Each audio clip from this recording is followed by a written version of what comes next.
What's going on, ladies and gentlemen? Welcome back to the channel. Thank you so much for joining me today. I hope you all are healthy and well. Today we'll be reacting to why everyone misunderstands Canada's East Coast. Now, as an American, it came to my conclusion that there may be a few things that I currently misunderstand about Canada's East Coast, considering that we haven't really dived too deep in, researching and reacting to videos on Canada's East Coast. Now that I'm really thinking about it, wow. So today is really my first time ever being introduced to a topic like this. I'm really excited to learn more. Feel free to like, comment, subscribe, turn all post notifications on. What if I told you that Canada's smallest provinces are home to the highest tides on the planet, and a place where you can take a 90-minute ferry to France? Or that one of these provinces runs on its very own unique half-hour time zone, from the only confirmed Viking settlement in North America to a road that appears to defy gravity? Here are 15 incredible geography facts you never knew about Canada's Atlantic provinces. Interesting. So this is a factual video. I didn't know that. Okay. Yeah, I'm definitely going to be learning something today.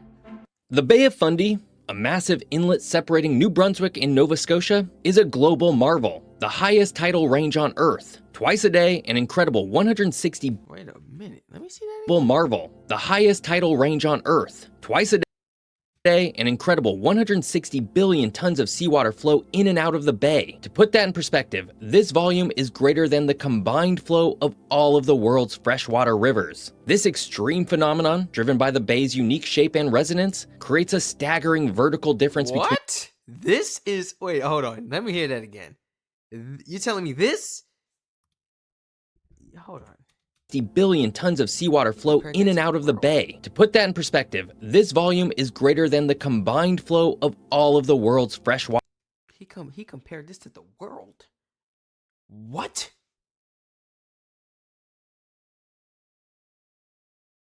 Rivers. This extreme phenomenon, driven by the bay's unique shape and resonance, creates a staggering vertical difference between high and low tide, up to 16 meters in some areas. The most famous place to witness this is at Hopewell Rocks in New Brunswick, where flowerpot rock formations are completely submerged at high tide, only to have their bases fully exposed on the ocean floor just 6 hours later. This tidal power carves the coastline and is even being harnessed for renewable energy.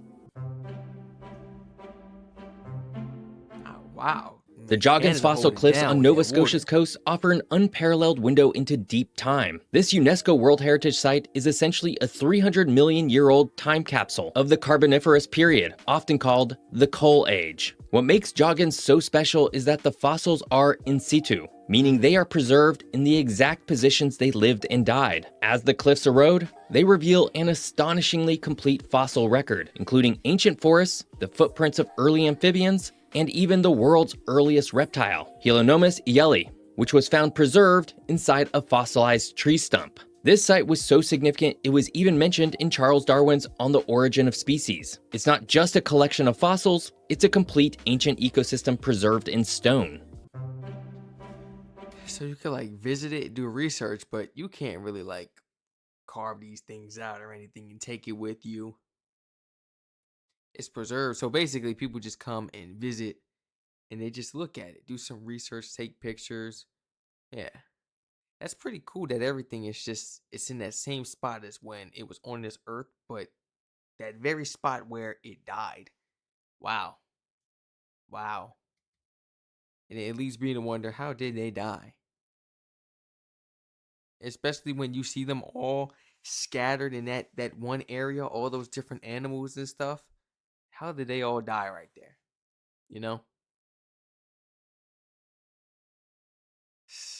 Definitely a catastrophe or something that took them out. You know what I'm saying? Something, man.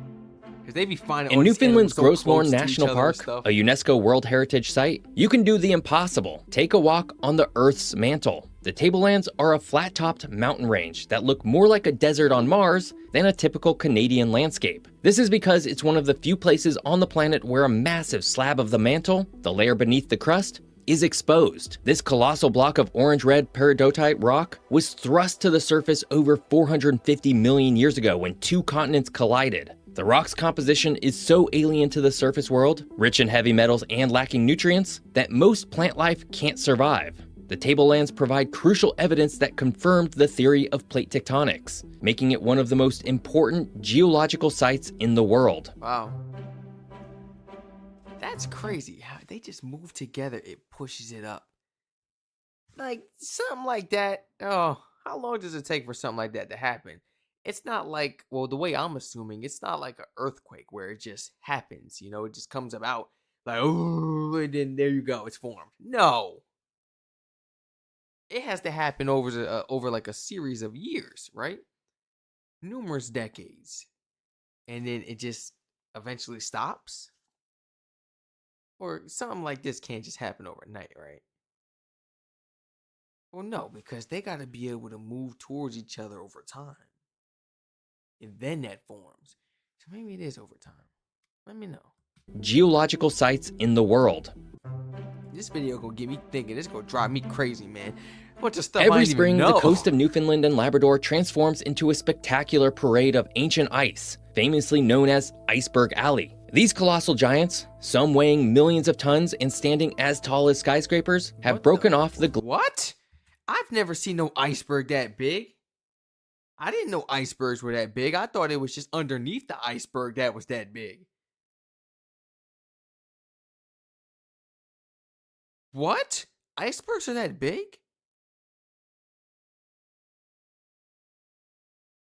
Spectacular parade of ancient ice, famously known as Iceberg Alley. These colossal giants, some weighing millions of tons and standing as tall as skyscrapers, have broken off the glaciers of Greenland. They are carried south by the cold Labrador Current, often passing remarkably close to the shore. It's one of the most accessible places in the world to see 10,000-year-old icebergs. Towns like Twillingate and St. John's become hotspots for iceberg hunters, who flock to watch the spectacle from cliffs, boats, and kayaks. This natural phenomenon is more than just a stunning visual. It's created a unique tourism industry, with local breweries even harvesting the pure ancient water to make iceberg beer and iceberg gin.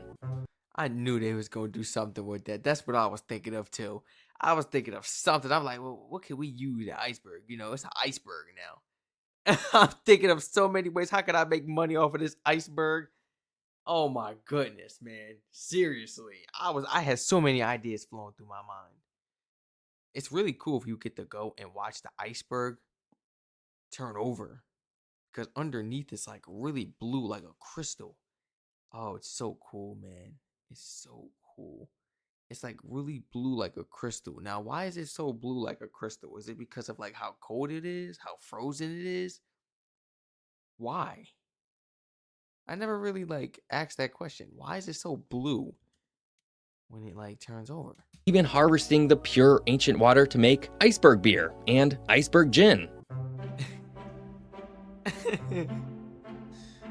In Moncton, New Brunswick, there's a small stretch of road that has baffled visitors for generations and appears to defy the very laws of physics. It's called Magnetic Hill, one of the most famous gravity hills in the world. The experience is simple. Drive your car to what appears to be the bottom of the hill, shift into neutral, and watch in disbelief as your vehicle What do you mean shift into neutral? Wait, is that car backing up by itself? seemingly rolls backward, uphill, against gravity. Is it magnetism? A mysterious force? The truth is a fascinating trick of the mind. Magnetic Hill is a perfect optical illusion. The configuration of the surrounding landscape, the way the trees lean and the hills on the horizon are sloped, skews your perspective, making a slight downhill grade look like a steep uphill climb. It's a simple, brilliant quirk of geography that has become one of Canada's most beloved and enduring tourist attractions. That's pretty cool.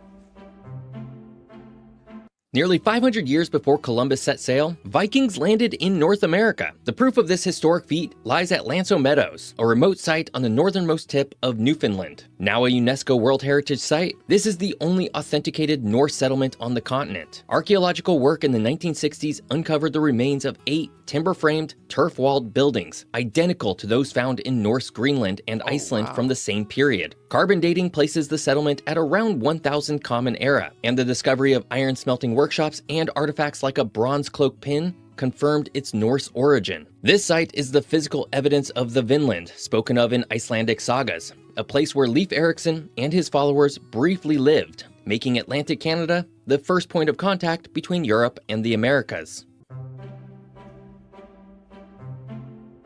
This man's Prince digging deep into the history now.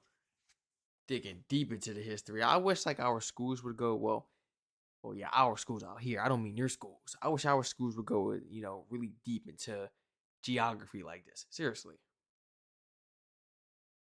I wish they really would. This is where you get to start asking questions. You start wondering. This is the type of geography that's fun. Not the little book stuff they have for you in school, and they make it so boring.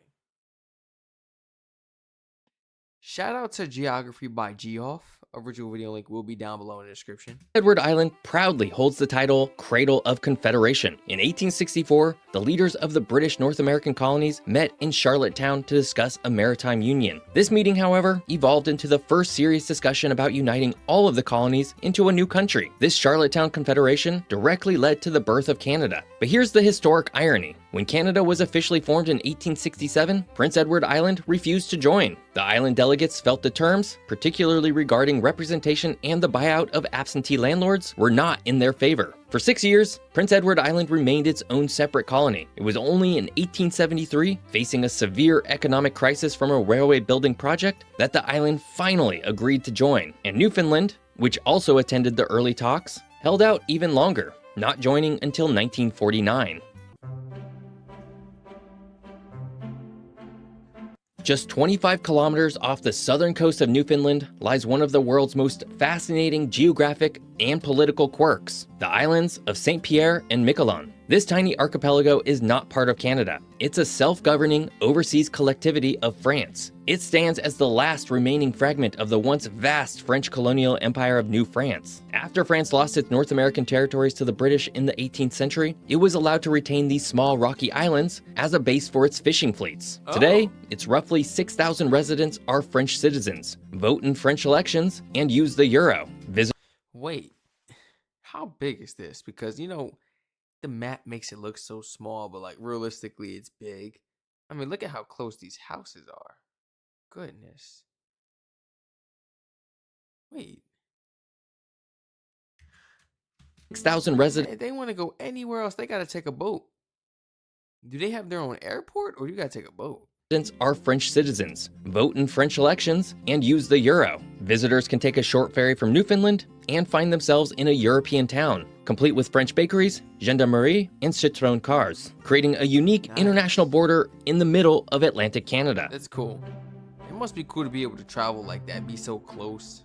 From 1928 to 1971, the Port of Halifax, Nova Scotia, was the front door to Canada for over 1 million people. Pier 21, an ocean liner terminal and immigration shed, served as the nation's Ellis Island. For hundreds of thousands of immigrants fleeing war-torn Europe, seeking new opportunities, or joining family, Pier 21 was the first experience of Canada. It was the primary entry point for refugees after World War II, displaced persons, and nearly 50,000 war brides who had married Canadian servicemen overseas. This single building played a monumental role in shaping Canada's 20th century identity and its shift towards a multicultural society. Today, Pier 21 is a National Historic Site and home to the Canadian Museum of Immigration, preserving the powerful stories of separation, hope, and new beginnings that unfolded within its walls.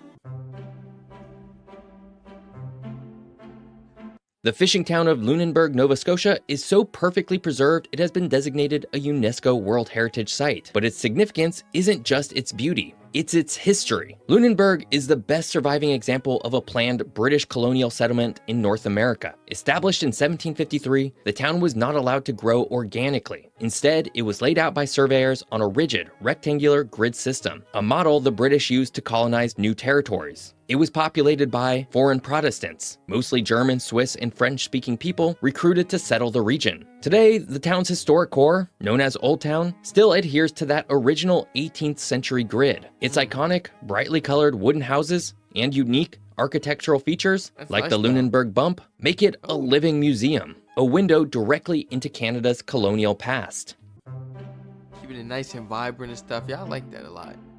New Brunswick holds a unique distinction within Canada. It is the nation's only constitutionally bilingual province. This means both English and French have equal status as official languages in government, law, and education. This isn't just a symbolic gesture, it's a fundamental part of the province's identity, rooted in its deep history. The region is the historic heartland of the Acadian people, a distinct Francophone culture. This was later blended with the massive influx of English-speaking United Empire loyalists who fled the American Revolution. The result is a province where these two linguistic communities are woven into the very fabric of society, from street signs and public services to schools where students can be educated in either language. New Brunswick's bilingualism is a lived daily reality. Interesting. You can be educated in any language. Now that's really good. That's how you make sure everybody's education is great. You know, it looks good for the school as well, the teachers, the reviews, but just more importantly, the students, because we got some students with some people that want better opportunities and they move, you know, to a different country. Like I've seen so many foreigners throughout my time in school move here. And I asked them, well, you can't really talk to them because they don't know English. You gotta like write on paper or like text on the phone. You know what I'm saying? And then they just reply back that way, but you can still make a friend and talk to them. And they used to be like, man, move here for a better opportunity. The education's better. The education's better. The opportunity, it's safer. They just go down the list. But then I see so many teachers, they're all English. There's nobody that could relate to them. There's maybe like one Spanish teacher or French teacher. There's nobody that could truly relate to these students and learn in their language while still being able to have the full benefits of living in a better, safer environment, a better country. But still retaining a nice, equal, fair education like everyone else. They put them in like smaller classes with other foreign exchange students and one teacher that speaks like one of their languages, and that's it. They all are just literally together in a classroom, a bunch of foreigners learning the same stuff as us, except they slow the curriculum down. They don't even try to learn their language or bring people on that know their language. So that's pretty cool if it's like that. Seriously. Man, this is a great video. Bilingualism is a lived daily reality. When traveling across Canada, you adjust your watch in 1-hour increments until you reach Newfoundland. The island of Newfoundland operates on its own unique half-hour time zone, Newfoundland time. This puts it 30 minutes ahead of the rest of Atlantic Canada and 90 minutes ahead of major centers like Toronto and New York. This geographic quirk is a powerful symbol of the province's unique history. It actually took us some time to actually remember that. Goodness. No, seriously. All the time zones and everything. And identity. Before joining Canada in 1949, Newfoundland was its own self-governing dominion. It established its own time zone in 1935, and when it joined Confederation, it chose to keep it. This half-hour hop is more than a scheduling hassle. It's a proud, living artifact of Newfoundland's independence and its distinct cultural identity, setting it apart from the mainland. Beautiful, by the way. People just living over there. Nova Scotia's identity is inseparable from the sea, and nothing proves this more than its skyline. The province is the lighthouse capital of Canada, boasting over 150 lighthouses, the most of any province. This is a direct consequence of its physical geography, a long, rugged coastline of over 13,000 kilometers, plagued by treacherous rocks, shoals, and legendary fog. For centuries, these beacons were the essential lifelines for fishermen, sailors, and shipping traffic.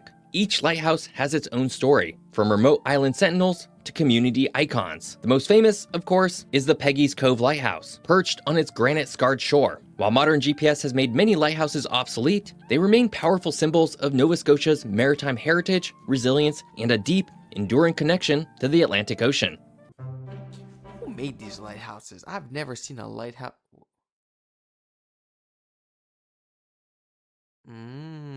Actually, I've seen one lighthouse in New York City at a wedding when I was a kid. I had to be the one to walk out with them and stuff, but like we was taking pictures outside, long story short. And it was a lighthouse. It was an ocean, it was a lighthouse. We was literally on the ocean. And it was a lighthouse. In New York, that's the only lighthouse I've ever seen. That's crazy how I just remember that. You really remember things from when, like, when you was a kid. You remember a lot of things from your childhood. Seriously. Well, at least I do. I've only seen one lighthouse a day in my life.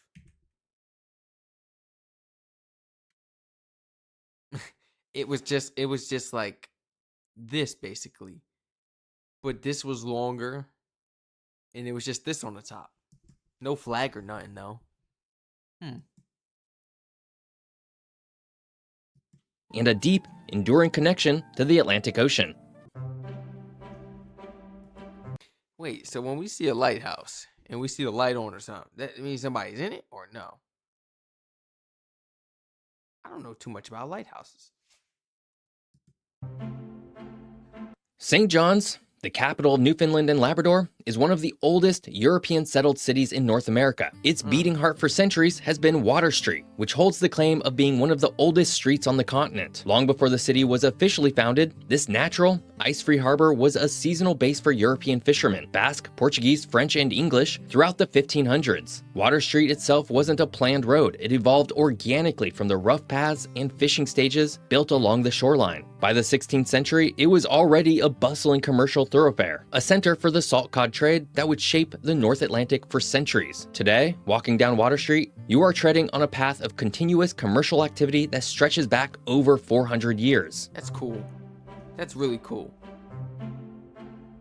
For most of its history, Prince Edward Island was isolated from the mainland, accessible only by ferry. That all changed in 1997 with the opening of the Confederation Bridge, an engineering marvel. Stretching 12.9 kilometers across the Northumberland Strait, it connects Prince Edward Island to New Brunswick, and is the longest bridge in the world built over ice-covered water. Whoa. I'm not gonna lie. That's a crazy bridge. Now that's wicked. Oh my gosh.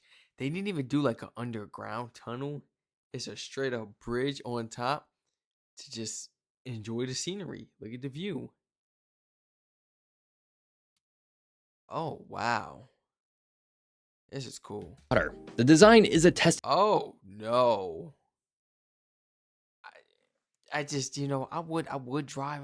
That's just scary though, It's just so much water. You are surrounded at that point. You're hopeless. Man, that is scary, but at the same time, cool. Oh no. What about nighttime? Oh no. There's no lights. Don't tell me we are the lights. We just bring our headlight and, the headlights of our cars, and that's it. Bro, that is scary. No, that is truly scary.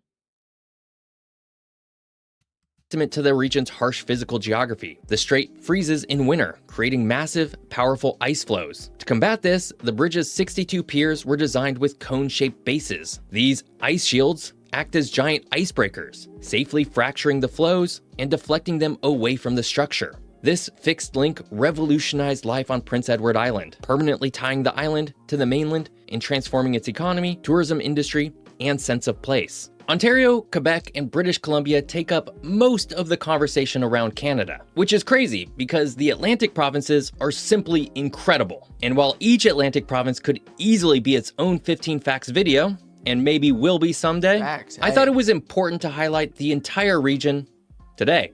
This week, I'm in my hometown of Portland, Oregon, specifically to show everyone that it's actually an incredibly livable city, and it's definitely not a war zone or burning to the ground. So if that interests you, come join me as I guide you through Oregon's largest city. Oregon is nice. I know a few people in Oregon. Oregon is nice.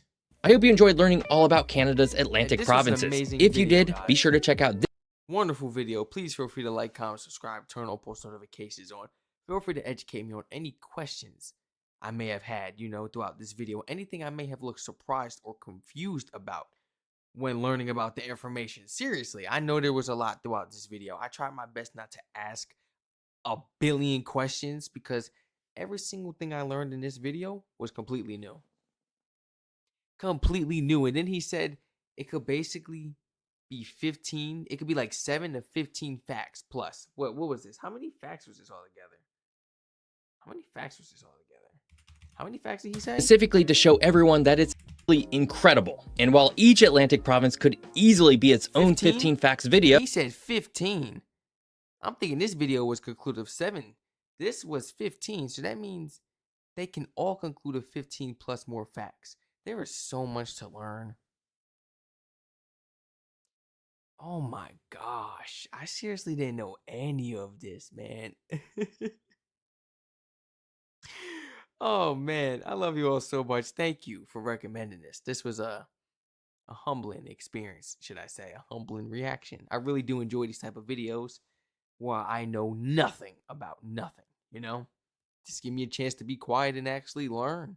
I wish it was this fun in school, but hey, it is what it is, man. We take it upon ourselves as teenagers and adults, even as kids, you know, to be able to do the research ourselves if we have any questions. Seriously. Feel free to share this video and channel to your friends and family members. Follow the Twitch and check out all my other YouTube channels in the description down below. I love you all so much. And once again, original video link will be down below in the description. Stay safe.